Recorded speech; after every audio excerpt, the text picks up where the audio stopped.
First, good evening to everybody who's here for this very interesting event. I would just like to retrace the history of our efforts.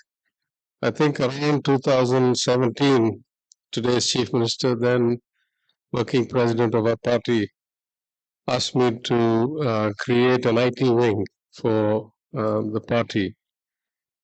And when I went around trying to recruit people and to frame the functioning, it became clear to me that the ideology of the movement had lost some of its penetration into the youth. Maybe we were victims of our own success. I would say that in Tamil Nadu, continuous administrations across all parts of the political spectrum have more or less adhered to the principles of social justice, some in a more transparent or with more importance and some less so, but there has not been a real deviation going back to the 1921 Justice Party government.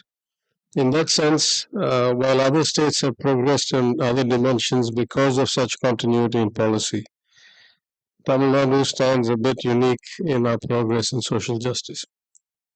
Perhaps as a function of taking that for granted, there was a little bit of disconnect with the history of the movement, the path we had taken to reach this place.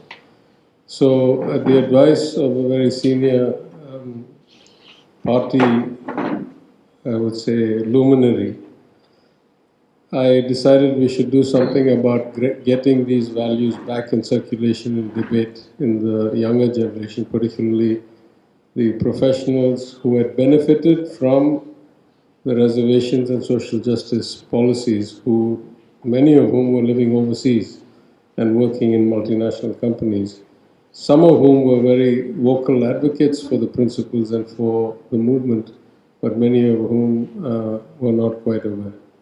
So that's how we got this started. I think it was 2018, maybe early 2019. In some ways, it has grown a little slower than I would have liked, partly probably because of my own limitations in how many hats I wear. But under the able kind of daily administration of Puhal Gandhi, I don't know if he's here, and Selam Dharnidharan, and through the fortunate connection with the Roja Mutaya Library, the A.S. Panirselvan, the Reading Hub, we have managed to maintain at least an intellectual excellence, I would say. We have brought speakers from around the world, especially during COVID times. We ran a lot of Zoom calls that were really, really interesting. I tried to dial in as often as I could.